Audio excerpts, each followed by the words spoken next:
मेरा नाम हाजी मोहम्मद आशिक आ। मैं मलक हुन्ना ते मेरा ना तहसील चिश्तियां जिला भावनगर ते मैं रहने वाला महबूब कलोनी। सन 47 तो साडा विछोड़ा पै गया। मेरे वालद साहब ना ते मेरे दादा जी उत्थों आए हुए सी मलेरकोटले तो ਤੇ ਉਹਨਾਂ ਨੇ ਆਸਾ ਉੱਥੇ ਜਦੋਂ ਸਾਡੀ सन 47 ਦੇ ਵਿੱਚ ਨਾ ਰੌਲਾ ਬਣਿਆ ਨਾ ਉਦੋਂ ਵੱਡਾ ਟੁੱਕੀ ਦੀ ਗੱਡੀ ਦੇਖੀ ਆਈ ਜਿਹੜਾ ਮੁਸਲਮਾਨਾਂ ਨਾਲ ਹਾਲਾਤ ਹੋਇਆ ਸੀਗਾ।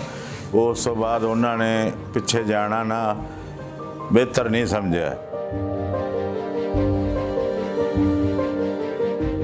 ਜਿਹੜੀ ਵਜ੍ਹਾ ਤੋਂ ਸਾਡੇ ਨਾ ਮੇਰੇ ਇੱਕ ਭਾਈ ਸੀਗਾ, ਮੇਰੀ ਮਸ਼ੀਰਾ ਸੀ, ਬਾਕੀ ਸਾਡਾ ਖਾਨਦਾਨ ਤਕਰੀਬਨ ਸਾਰਾ ਉੱਥੇ ਸੀਗਾ। ਬਾਕੀ ਅਸੀਂ ਇੱਥੇ थोड़े जे बंदे सीगे हैगे। ਜਿਹੜਾ मेरा वालद साहब ਤੇ मेरा दादा जी ਸੀਗੇ। मेरे दादा वालद साहब ने दोबारा ਇੱਥੇ शादी की ਜਿਹਦੇ ਵਿੱਚੋਂ ਅਸੀਂ ਪੈਦਾ ਹੋਏ। ਉਹਨਾਂ ਜਿਹੜੀ ਪਹਿਲੀ ਸ਼ਾਦੀ ਸੀ ਮੇਰੇ ਵਾਲਦ ਸਾਹਿਬ ਦੀ, ਉਹਦੇ ਵਿੱਚੋਂ ਇੱਕ ਬੇਟਾ ਇੱਕ ਬੇਟੀ ਸੀਗੇ। ਉਹਨਾਂ ਦੇ ਵਿੱਚੋਂ ਜਿਹੜੇ ਨਾ ਸਾਡੇ ਭਾਈ ਦੇ 2 ਪੁੱਤਰ ਹੈਗੇ, 3 ਬੇਟੀਆਂ ਹੈਗੀਆਂ, ਜਿਨ੍ਹਾਂ ਦਾ ਨਾਮ ਇੱਕ ਦਾ ਨਾਮ ਹੈਗਾ, ਭਾਈ ਦਾ ਨਾਮ ਸੀ ਮੁਹੰਮਦ ਖਲੀਲ ਤੇ ਬੇਟੇ ਦਾ ਨਾਮ ਸੀ सलीम ते हलीम। 2 बेटे ते ਜਿਹੜੀਆਂ ਭਤੀਜੀਆਂ ਸੀ ਮੇਰੀਆਂ ਉਹਨਾਂ ਦਾ ਨਾਮ ਸੀ ਸ਼ਹਿਨਾਜ਼, ਨਜ਼ਮਾ ਤੇ ਸਲਮਾ। ਉਸ ਤੋਂ ਬਾਅਦ ਨਾ ਜਿਹੜਾ ਸਾਡਾ ਰਾਬਤਾ ਮੁਨਕਤਾ ਹੋਇਆ ਜਿਹਦੀ ਵਜ੍ਹਾ ਨਾਲ ਅਸੀਂ ਦੁਬਾਰਾ ਮਿਲ ਨਹੀਂ ਸਕੇ। ਅਸੀਂ ਨਾ ਸਾਡੇ ਕੋਲ ਫੋਨ ਆ, ਨਾ ਹੱਥ ਪੱਤਰ ਹੈਗਾ, ਸਾਡੇ ਕੋਲ ਉਹਦਾ ਐਡਰੈਸ ਹੈਗਾ ਸਾਰਾ।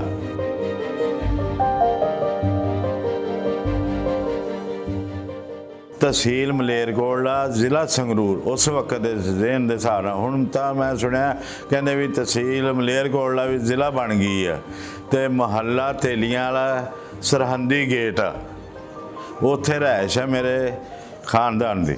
ते असीं यही चीज़ नूं दोबारा मिल मिलाप वास्ते ना रजू किया इन्हां दा पंजाबी लहर वालियां दी तरफों भी ਜਿਹੜਾ ਸਾਡਾ ਮੇਲ ਮਿਲਾਪ ਕਰਾ ਦੇਣ।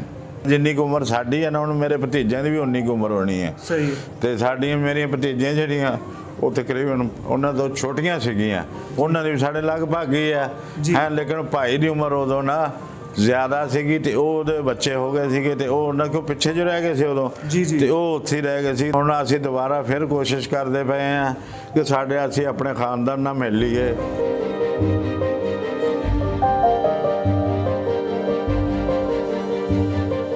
ਵੱਡੇ ਬੱਚੇ ਦਾ ਨਾਮ ਹੈਗਾ ਮੇਰੇ ਭਤੀਜੇ ਦਾ ਮੁਹੰਮਦ ਸਲੀਮ, ਦੂਸਰੇ ਦਾ ਨਾਮ ਹੈਗਾ ਮੁਹੰਮਦ ਹਲੀਮ।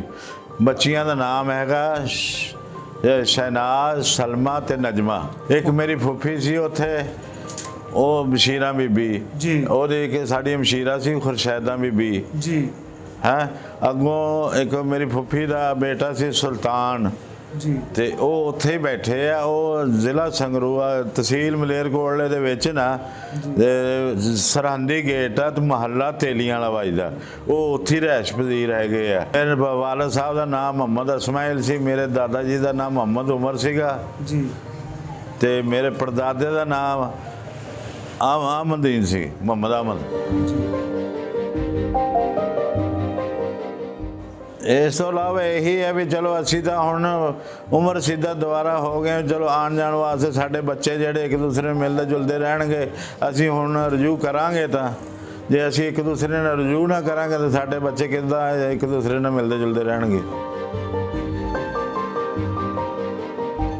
इस वक्त मौजूद 4 भरा है जिन्हें साडा एक भरा फौत हो गया, 3 असी मौजूद बैठे हैं जी। 5वां भाई सी साडा इंडिया वाला मुहम्मद खलील जो फौत हो गया। उधर एक साढ़े तो छोटा भाई सी मुहम्मद अब्बास जो इधर फौत हो गया पाकिस्तान चिश्तियाँ।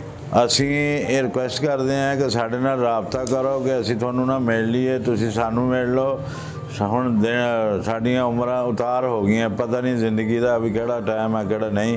क्यों बाद दे विच जिहड़े अपने तुहाडे बच्चे साडे नाल इकट्ठे होकर मिलते जुलते रहण एक दूसरे नाल।